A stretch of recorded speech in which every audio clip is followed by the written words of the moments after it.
Please all stand.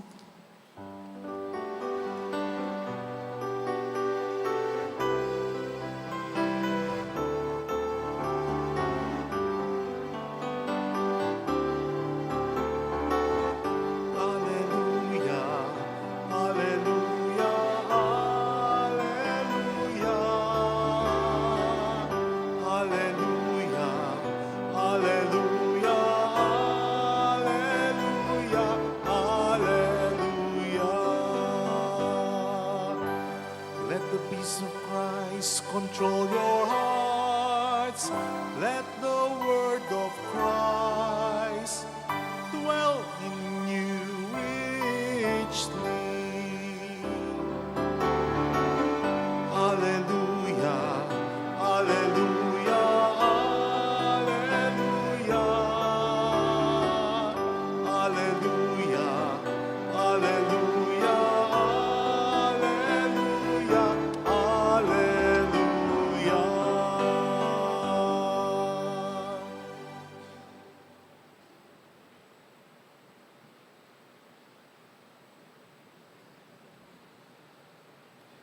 The Lord be with you. And with your spirit. A reading from the Holy Gospel according to Saint Luke. Glory to you, O Lord.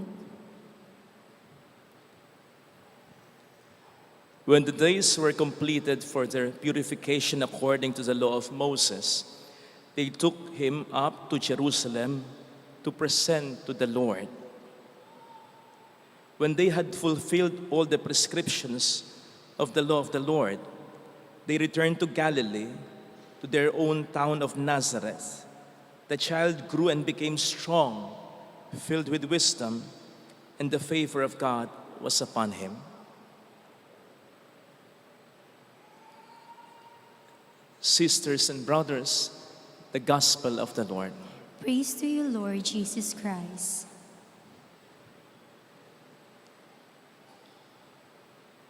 Ano nga ba ang sikreto ng isang matatag na pamilya? Well, wag na po tayong lumayo pa sapagkat ngayon ay pinagdiriwang ng ating inang simbahan ang kapistahan ng banal na pamilya. Ang pamilya ni na Jose, Maria at Jesus na dumanas ng napakaraming mga problema pero nanatiling solid, matatag na magkakasama. Ano nga bang sikreto nila? Given na yung nagmamahalan sila, ang tingnan natin yung sinasabi sa mabuting balita. Actually, medyo nag-guilty ako ng konti sapagkat ang binasa ko ay shorter form. Sapagkat sa longer form, mas mararamdaman natin kung papaanong ang pamilyang ito ay makadiyos talaga. In fact, bago pa man dumating, literally, physically, ang Diyos na si Jesus sa piling ni Jose at Maria, sila palang dalawa makadiyos na. Anong sasabihin ng Biblia tungkol kay Maria? Siya ay kalugod-lugod sa Diyos. Gustong-gusto siyang tinitingnan ng Diyos. Kasi si Maria ay makadiyos. Anong sasabihin ng Biblia tungkol kay Jose? He is a righteous man. Matuwid na tao. Kaya bago pa man, makadiyos ng talaga ang dalawang yan. Kaya sa mga single diyan, sa mga wala pang asawa at pwedeng mag-asawa, pinakaunang tip sa paghahanap ng mapapangasawa, umanap kayo ng makadiyos. Wag pari ha? Yung makadiyos na pwedeng mag-asawa. Sapagkat you are going to war. Ang pag-aasawa ay parang pagsabak sa matinding gera. And you must choose someone who can and who will be willing to go to war with you. So piliin mo yung walang uurungan, yung walang hindi kakayanin, at lalong-lalo na yung hindi ka iiwanan. In other words, makadiyos. Sapagkat ang taong makadiyos, walang uurungan dahil alam niya yung sense ng sinasabi ng Exodus 14:14, the Lord will fight my battle. Kakampi ko ang Diyos. Ang Diyos ang lalaban para sa akin. So, sinong urungan ng taong yan? Ang taong makadiyos, walang hindi kakayanin sapagkat alam niya yung sense ng sinasabi ni St. Paul sa Romans 8:31. Kung ang Diyos ay panig sa akin, sino ang uubra sa akin? At kapag ang tao ay makadiyos, alam niya yung sinasabi sa Matthew 10 verse 9, ang pinagsama ng Diyos, huwag paghihiwalayin ng tao. Minsan may mga naririnig ako na kinokorek ko kapag ang sinasabi ay ganito, Father, syempre, ayoko rin hiwalayin ng asawa ko dahil natatakot naman rin ako para sa mga anak ko. Ayokong maging broken family sila. While it is okay, better yung sabihin mong dahil natatakot ka sa Diyos. Kasi may mga magulang na kapag okay na sa mga anak, payag ng mga anak na maghiwalay sila, maghiwalay na. Okay na pala eh. Bakit? Yung mga anak nyo ba ang nagpagtagpo sa inyong dalawa? Yung mga anak nyo ba ang nagpag-isa sa inyong dalawa? Ni hindi ang mga anak ninyo ang kumumpleto sa inyong dalawa, kundi ang Diyos. Kaya matakot ka, hindi sa kung sino, bago sila, sa Diyos muna. At sinisigurado ko po sa inyo, hindi pagmumulan ng hiwalayan sa pamilya ang taong makadiyos. Dahil ang taong makadiyos, matindi ang takot sa Diyos.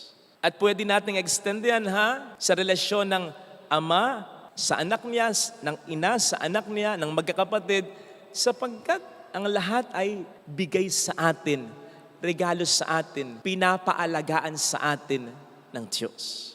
In connection with this, ang taong makadiyos ay sumusunod sa mga utos ng Diyos. Again, sa longer form nito, recurring phrase yung as it is written in the law of the Lord, in accordance with the dictate of the law of the Lord. Mga ilang ulit sasabihin yung phrase na yon. Alinsunod sa utos ng Diyos. Kaya si Maria, Jose, maging si Jesus, ay marunong sumunod sa utos ng Diyos.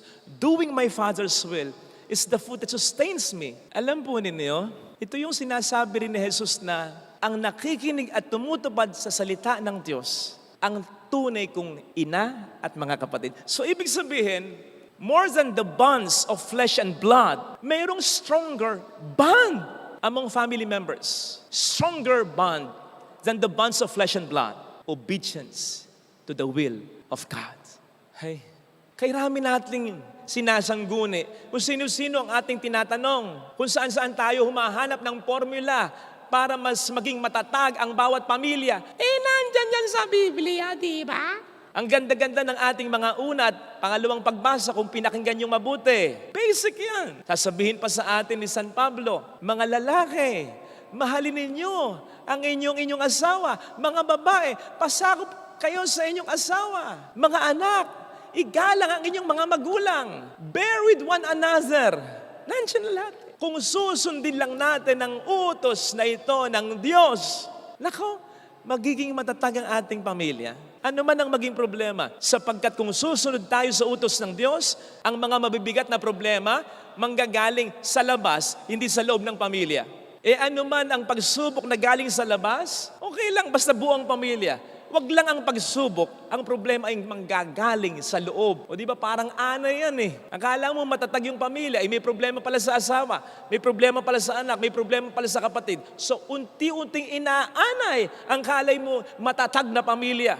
Nasabi ko na minsan na sa lahat ng may bahay o mayroong bahay, nakatira sa bahay, pagsikapan ninyo na ang bahay natin ay maging tahanan. Pag sinabing tahanan, lugar kung saan tayo tatahan. Sapagkat sa labas ng ating tahanan, po pwedeng may manloko sa atin, po pwedeng may manchismis sa atin, po pwedeng may mambuli sa atin. Kaya mahalaga na meron tayong tahanan. Umiyak ka man, ang ipapangahas mo sa sarili mo, uwi na lang ako, tatahan ako sa asawa ko, tatahan ako sa anak ko, tatahan ako sa kapatid ko. Tahanan. At upang mangyari yan, dapat may pagmamahalan. Kasi kung papaanong ang gamit ng mga karpintero sa paggawa ng bahay ay kahoy, bakal, semento, bato, ang gamit ng bawat pamilyang nakatira sa bahay sa paggawa ng tahanan ay pagmamahalan. Now, kung papaanong dapat hindi substandard ang gamit na kahoy, bakal, semento para matibay ang bahay, dapat hindi rin substandard ang pagmamahalan sa paggawa ng tahanan.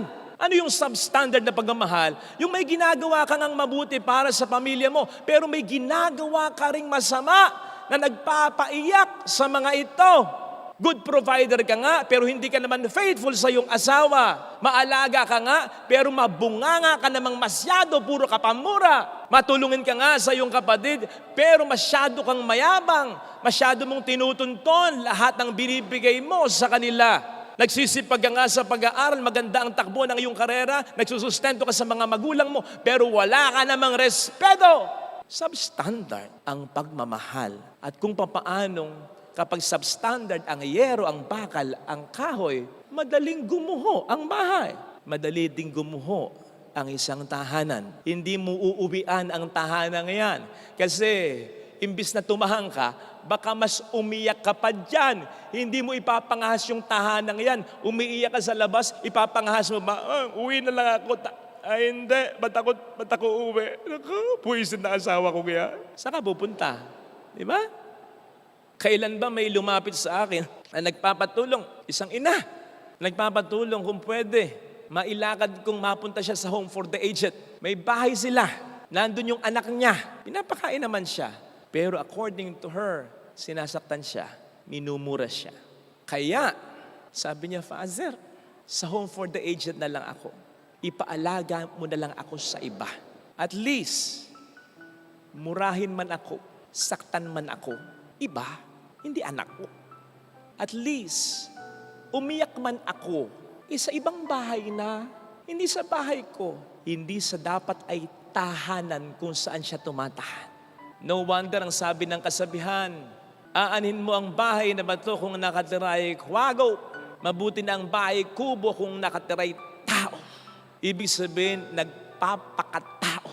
Kapatid, may I remind you, hindi na makatao yung makasakit ka ng iba, ng ibang tao. Mas lalo yatang hindi makatao kung ang sasaktan mo at mumurahin mo ay hindi iba sa'yo. Kung yung hayop nangingilala, alam kung ano at kung sino ang anak niya. Ikaw ba? Hindi mo ma-recognize? Asawa mo yan, anak mo yan, kapatid mo yan, magulang mo yan. Mas lalong hindi makatao yan. Mayroong post sa FB, nakita ko ganito. Ang titulo ay Paskong Pinoy, something like that. At ang sabi lang ng sulat, ito yung, nandyan siya sa eksena ha. Galing siya sa Hong Kong. Hong Kong talaga, Hong Kong, hindi Hong Kong mangga. Hong Kong. Kaya sakay siya ng eroplano, kasama ng maraming mga OFWs na umuwi ngayong Pasko. Nakaw, pag-touchdown lang ng eroplano, sigawan na raw, palakpakan na raw. Yay! Woo! At kahit anong bawal, hindi nagpapabawal kasi tumatayo na daw, kahit hindi pa full stop yung eroplano. At nang i-announce na open na ang door, sigawan, palakpakan. Bakit? Kasi magpapasko? Di ba sila pwedeng magpasko sa ibang bansa? Mas okay pa nga doon, mas makapag-relax sila. Kaysa dito, maabala lang sila, maihingan pa sila.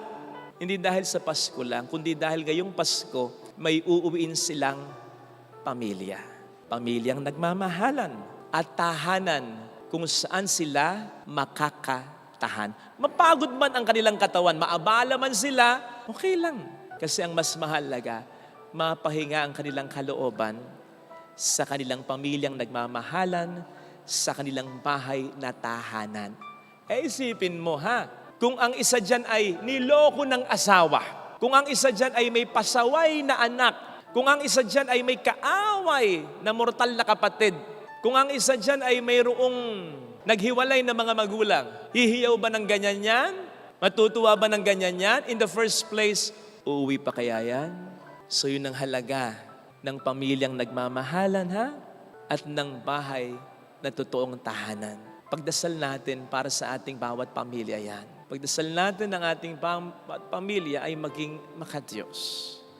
Sumunod sa kaniyang utos upang ang biyaya ng unang Pasko, ang pagmamahal at pagliligtas ng Diyos ay una nating maramdaman sa ating pamilya, sa ating tahanan. Ito sana ang hiling nating biyaya sa ating banal na pagdiriwang. Ilagay natin ang ating kanang kamay sa tapat ng ating puso.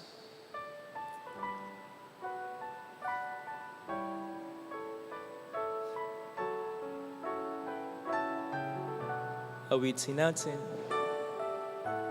Alam kong may magagawa ang Diyos.